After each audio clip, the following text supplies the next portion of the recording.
Yar, mateys. This is Fake Gaming Nerd coming from the Gaymercraft server.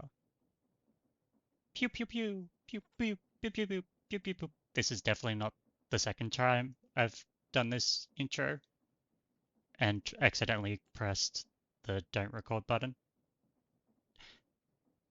We don't talk about that. Okay.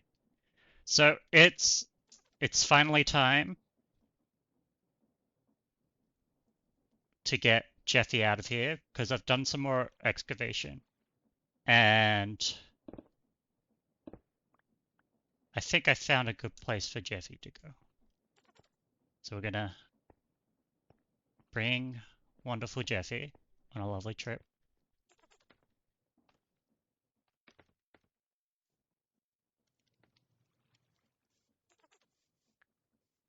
Let's go. Hopefully this goes better than the last trip we went with Jeffie. Come on. Your ancestors built this. Yes, they did. Yes, they did. Alright. We're going.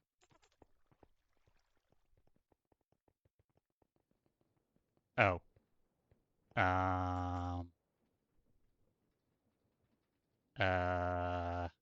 Jeffie, come over here. I forgot to. Of course, forgot to bring lift. Okay, cool. You're here. You're here. Stay here.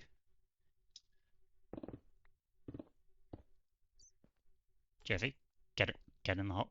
Get in the hole, Jeffie. There we go.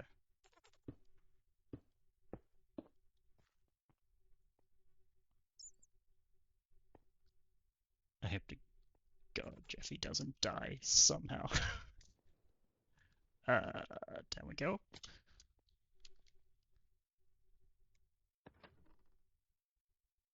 Come on, come on, come on, come on.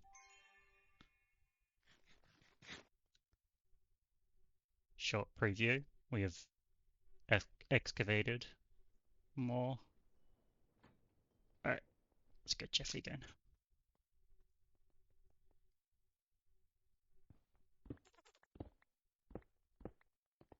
Jeffie, no, Jeffie!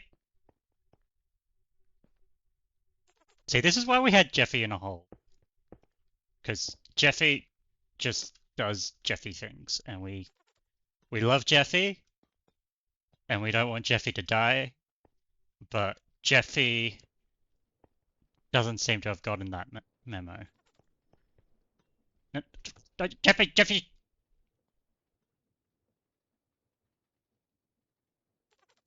Oh no. Oh no. Nope. Nope. Nope. Nope.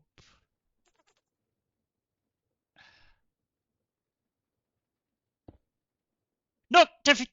Jeffie!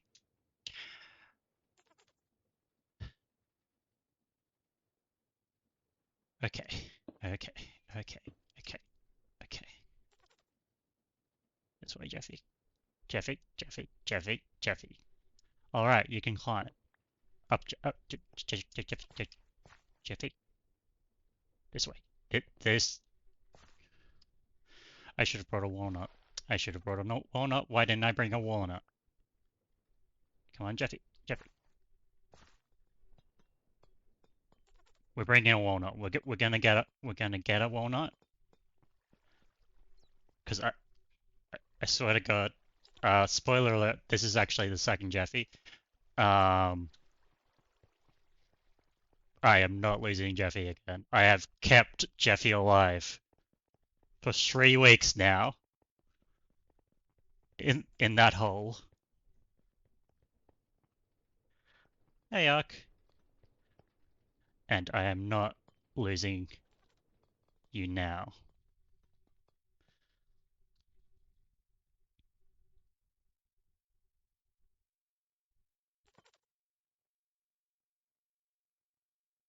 Just letting Ark know that I am recording. Alright, Jeffy. Hopefully you're less prone to going in directions I don't want you to go, now that I have Walnut. We can do this, Jeffy. You and I, we're gonna ride this elevator and nothing's gonna go wrong.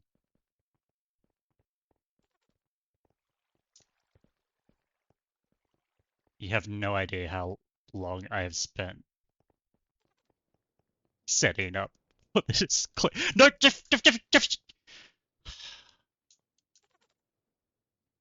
Jeffy, Jeffy, please stop. Oh, you're not detecting that this is a thing. That's what's going on. Jeffy, Jeffy, Jeffy, Jeffy.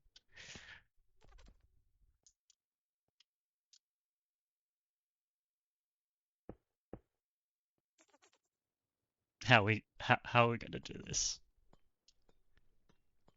Uh, what if we come here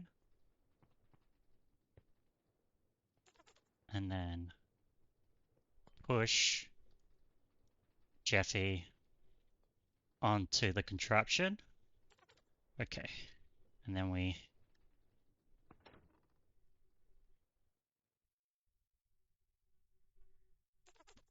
you're doing it, Jeffy. I am so proud of you. You are doing it. You are riding the elevator. I'm so proud of you. Okay, now we just got to get off. There we go. There we go. Okay. Look, Jeffy. This is a cube. The cube. Your ancestors built this. This is where they slaughtered millions. Yes, they did. Yes, they did. All in service to the vault. Yes, they did. Yes, they did. Okay. Come on, Jeffy. Down the stairs. Oh, look. A new structure. I wonder what this structure is. Oh, look, there looks like a little park. Doesn't that look nice to live in, Jeffy? Nice little park, plenty of trees, there's some walnuts. Okay, we just got to get down there and then you can live there forever. And you'll be safe and sound. And nothing bad will happen. Down we go, Jeffy. Down we go. Just ignore the fact that there's no gravel there and timey-wimey. Yes. Okay. Come on, Jeffy. Come on, Jeffy. Almost there. Almost there. Yes. Jeffy, you've done it. I can't believe you've done this. You have made it here without dying.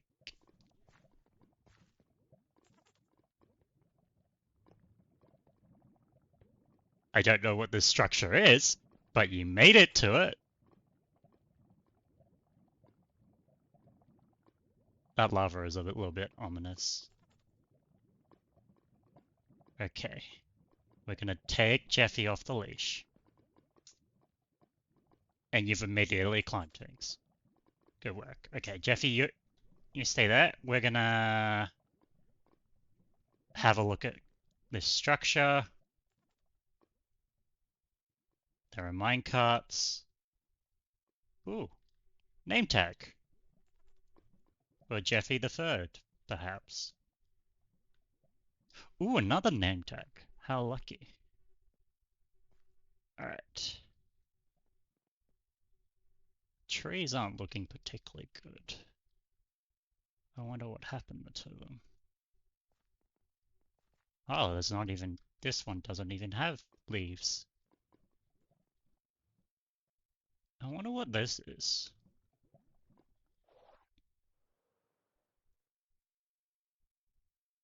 Uh, Curious.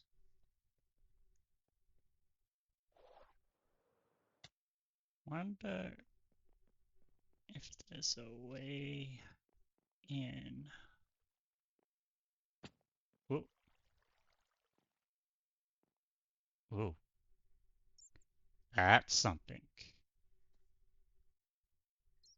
interesting.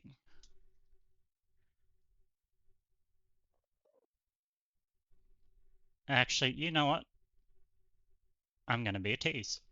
I'm gonna tease. I'm gonna tease. We're not gonna actually check that out fully. It definitely isn't because I am running out of time to make this video, and I'm really actually hoping to upload another video this week. Um, and it's definitely not because this structure took forever to build, because as we all know, this structure has existed here for millennia.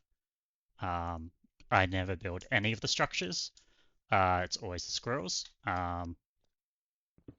Ignore that. And okay, we're gonna go in the next clip. We're gonna do some rambling time. So comment below what you think this structure is for. I'll give you a hint. It is nature related. So, and if you get a guess, the correct guess, first person to get the correct guess will get a shout out in the next episode. To my millions of viewers. Just ignore that 999,999,999 of them are bots. Yeah. So if you are the one viewer, you'll get featured and you'll get a shout out that only you will see. Isn't that exciting? Okay.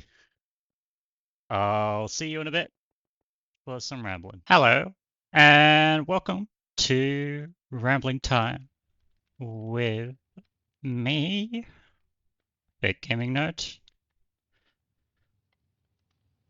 I don't know why I introduced myself again when I've already started the video introducing myself. Anyway, so this Rambling Time, I'm just going to quickly, before we actually get going, I'm going to talk about autism. Specifically, I'm going to talk about autism as it relates to me as an autistic person. So we're going to get started now. Okay, so I only got diagnosed, of course, it's a living chest, mushrooms, with autism about 2 months ago. I'm like almost 30, and so I've kind of lived my whole life not really knowing that I was autistic, which has obviously affected a lot of things. I mean, I've always known I've been different. I've always known that I've been fairly neurodivergent in some aspect. I always just thought it was having to do with borderline and just being weird in general. But yeah, it turns out I was in a inpatient program, and the psychiatrist was Like, let's do the like short autism test, and we did that, and the results came in, and it was like, we should see about getting an autism diagnosis, or like getting it assessed, so to speak. Now, this isn't the first time that I have thought about getting a diagnosis or that I've been autistic. I have a lot of autistic friends, and they essentially peer reviewed me as autistic. So I've had an inkling that it's very possible, but I've always getting an assessment's quite expensive, and I didn't want to spend all that money only to find out that I'm not autistic. That's not to say that I was like seeking, like refusing to consider that I wasn't autistic. The whole reason why I didn't get a assessment is because I kept thinking that maybe I'm probably not. So what's the point in wasting money on assessment if it's just going to come back negative anyway? But I've I was kind of in like a place of my life where I'm on disabilities. In Australia, it's called the NDIS. I recently got approved in that back in the beginning of this year. I didn't get the support I thought I needed, and so I've been working towards gathering evidence for that, and part of that involved me uh, wanting to gather more evidence, and so like an autism assessment would provide more evidence that I need support. And so I finally decided to bite the bullet, so to speak, and get an assessment done so that I could find out one way or another. And yeah, I was really nervous going for that assessment. I tried my best not to inform myself about what exactly the test was going to involve, because I didn't want that to be a possible bias and skew the results of the assessment.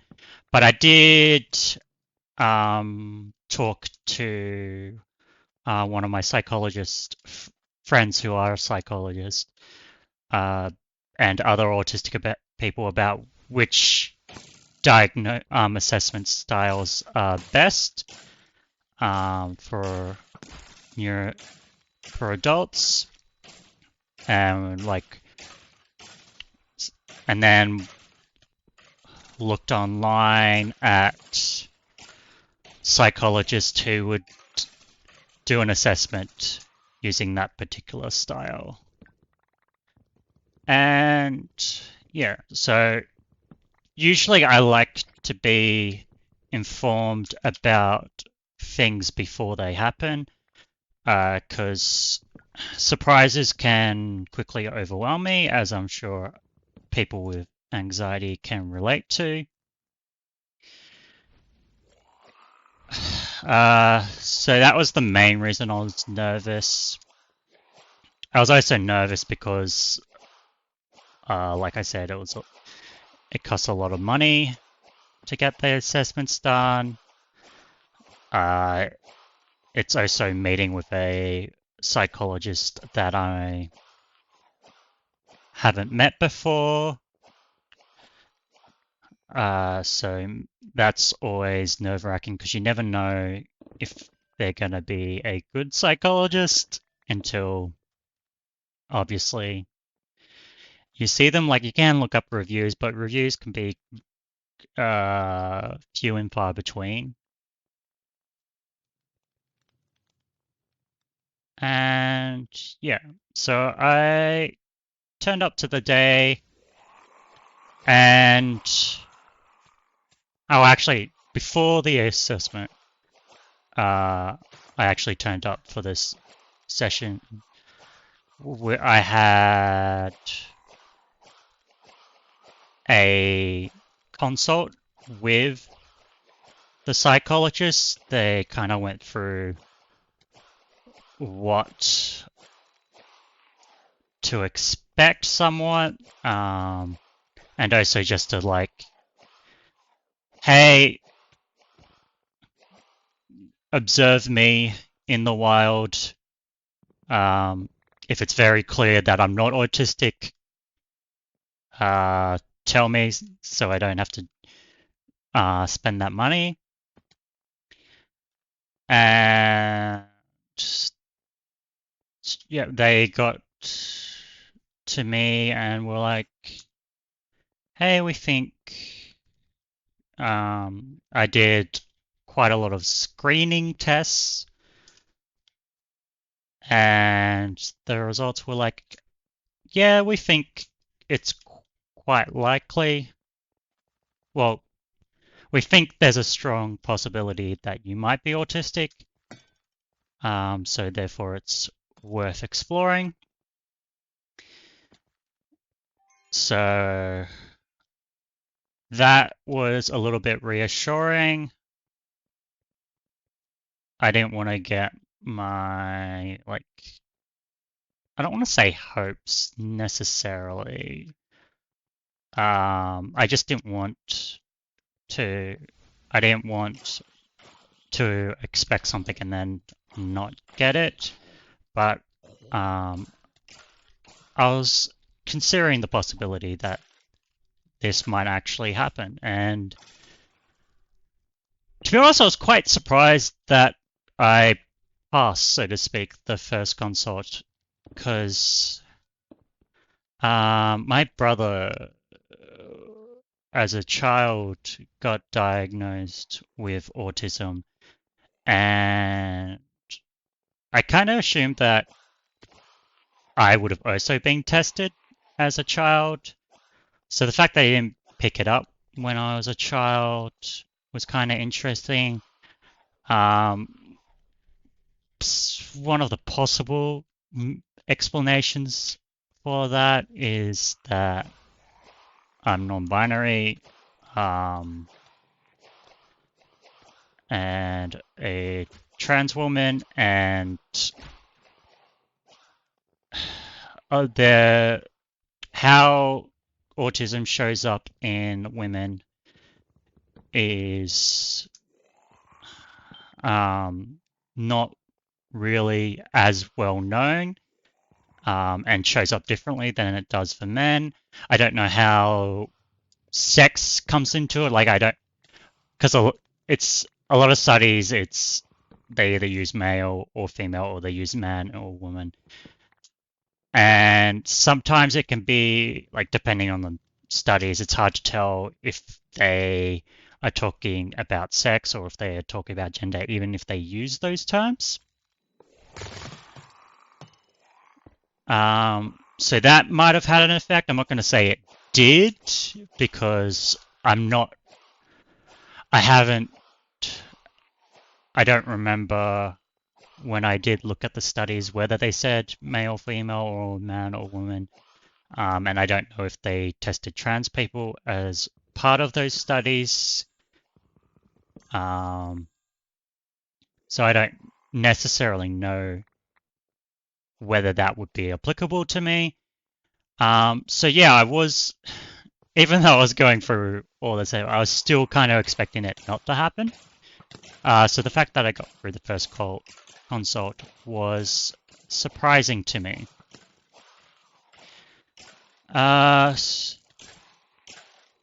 So a week later was when the actual screening was going to start. From what I read up, the assessment was going to take 2 sessions of roughly 2 hours each, which is quite a lot. Is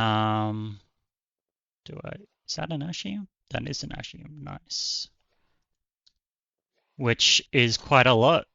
I wasn't and it's kind of designed that way because a lot of autistic people mask, and so, but as people ran out of energy / spoons, people find it much harder to mask.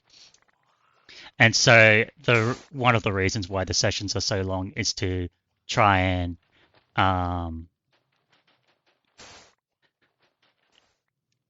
get people to have as low energy so that they have no choice but to stop masking. And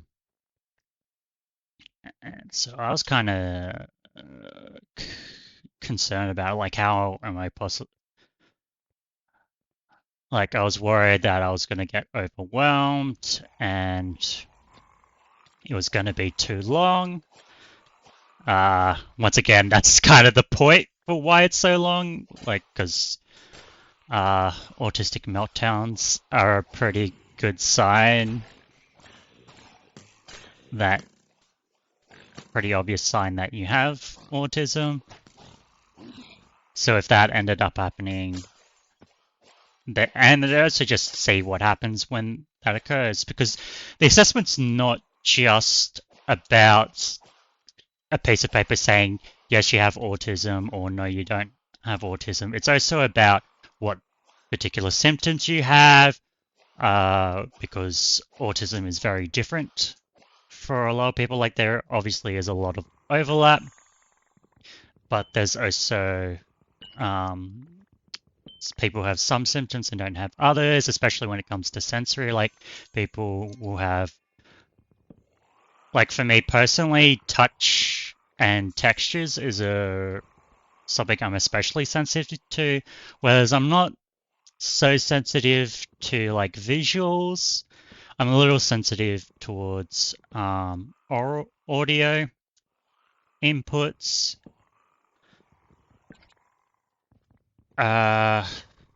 So yeah, it's also like talking about those and like what the assessor thinks will be helpful.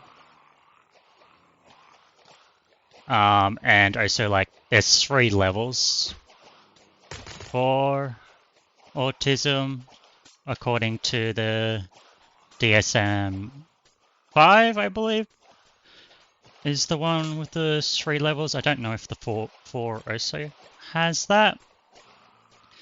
So it's also determining what level you are, which the levels essentially just boils down to like not how autistic you are, but like how much support you need. The higher the level, the more support you need. That's not to say like level 1 needs next to no support, and like level 3 needs like 24/7 support. It's more about what would be helpful, not necessarily what is needed, I guess.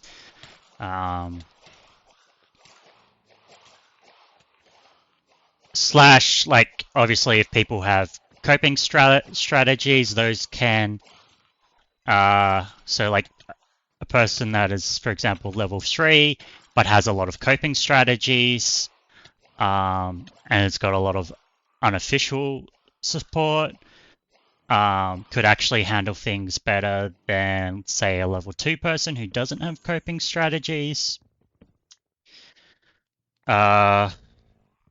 So it's not, there is 3 levels, which makes it seem like it's relatively clear cut, but it's not. And the assessment works all that stuff out. It also, like, the assessor also will tell you what resources they think are suitable for you. Anyway, I've kind of talked about after the assessment, because spoiler alert, I did get diagnosed. But I think it was important to talk about afterwards a little bit to just kind of explain that it's what the assessment actually is and what it means, and also what it doesn't mean as well.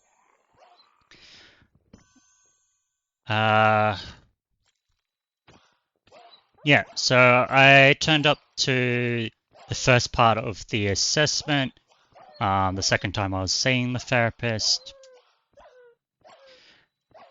And we just started talking, essentially.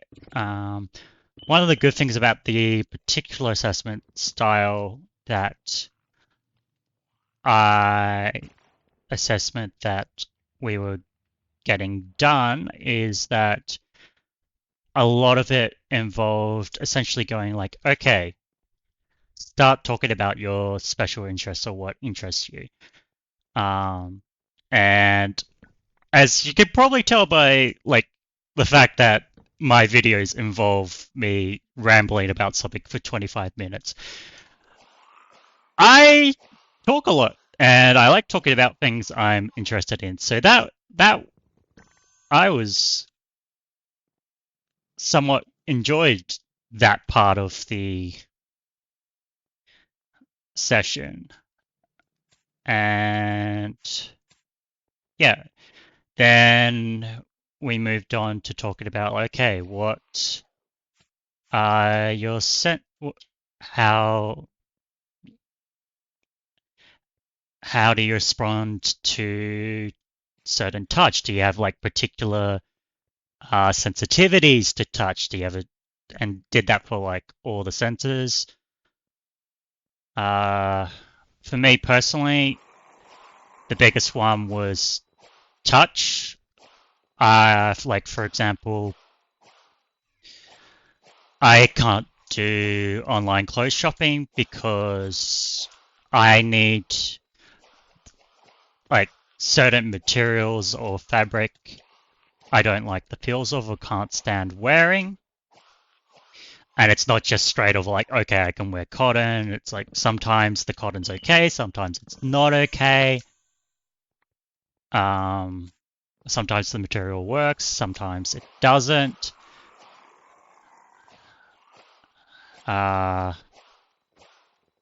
It's also not just like certain touches that textures that I don't like. There's also certain textures that I really like.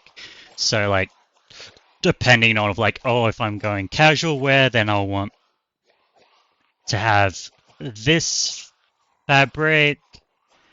If I'm doing formal wear, I'll probably want to use this fabric. So like depending on what my needs are for the day, different fabrics, I'll wear different fabrics. Like for example, if I know I'm going to have a stressful time, I will wear fabrics that I really like and enjoy, so that they can provide comfort to me throughout the day. But also, I'll also avoid fabrics that are too much of a good thing. Like I don't, if something stressful is going on that I need to pay attention to, obviously I can't just be just focusing on, oh, I love this feeling, I'm going to focus on this feeling. Like if I need to pay attention, so I won't wear like a particular fabric that I super love.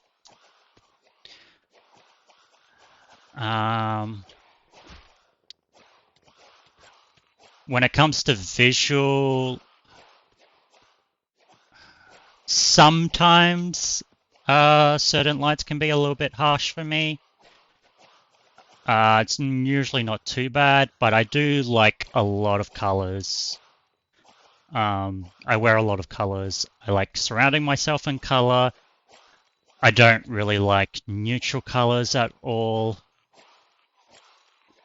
I'm very sensory seeking for the most part, rather than sensory avoidance. And smell is also another big one for me, but smell for me has a bit of the both positive and negative. Aromatherapy is very useful for calming me down. God, that sound is loud. But also like cigarette smoke, for example, or like bad smells can also, I can't stand at all. Like cigarette smoke in particular makes me gag. Even if like it's not the direct smoke, if someone smoked in the past hour or so and I'm sitting at a table with them, I will smell it and I will have to step away because I can't stand it.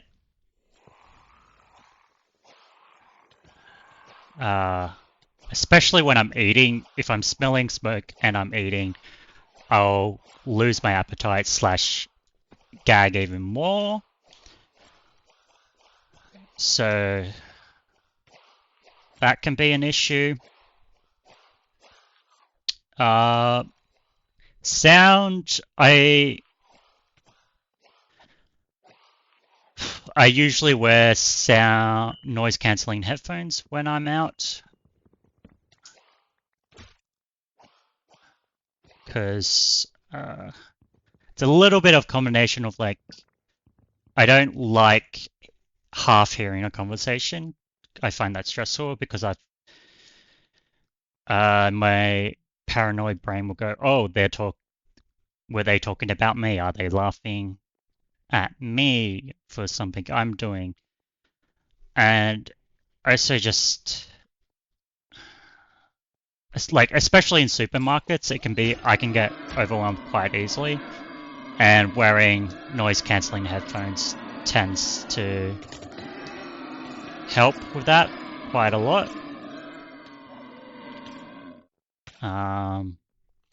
And it also affects like things like if I'm in public and I'm going to be sitting down for a bit, if I don't have noise cancelling headphones, I'm not really able to sit for like more than 5-10 minutes. Whereas if I do have noise cancelling headphones, I can sit there for over an hour and be fine. So it can really depend on the situation, how many spoons I have. Anyway, I'm getting a bit off topic a little bit.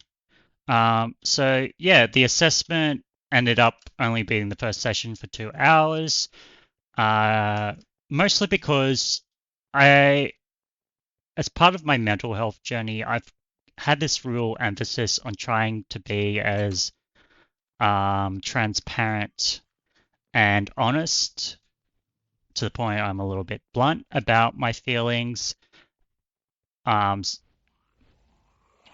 because I find if I don't do that, then I won't talk about my feelings, I won't share things. I end up lying, which I don't like doing at all.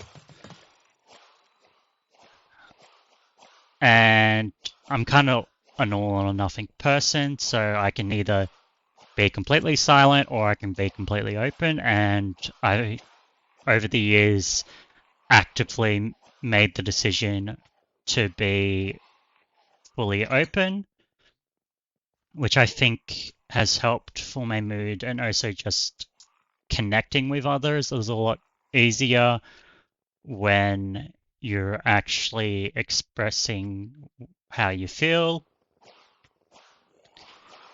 So in hindsight, I was basically not active. I've actively worked on not masking. At the time, I didn't know that was what I was necessarily doing. But as a result of that, because I don't mask, I didn't need the second session because it was pretty obvious from the get-go. I was showing symptoms from the get-go.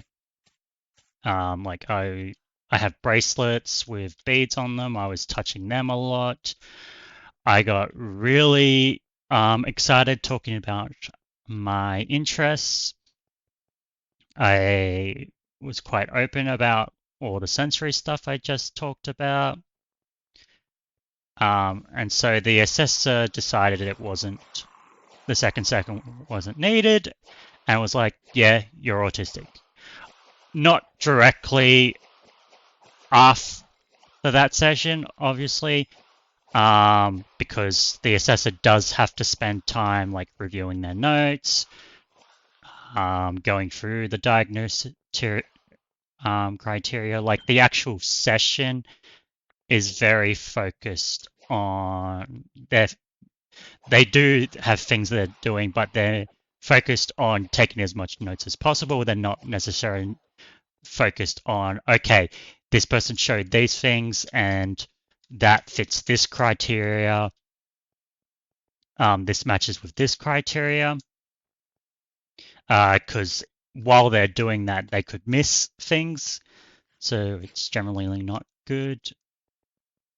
Of course, this isn't all. I do not have time for this. Nope, nope, I don't have time. But because I was really worried, and I need a lot of reassurance anyway, I was like, so do you think this is going to come back positive? And they were like, yeah, it looks quite likely at this stage. And then a week later, I got my assessment results and I became officially diagnosed with autism. I need to eat that. And yeah, that's the story of my assessment. The main reason I wanted to talk about this is because I know for a lot of people, getting assessed for mental health stuff can be quite overwhelming, and quite a scary thing to do. And so hopefully by me like talking about this a bit, you can be like, oh, okay, it's sort of like this.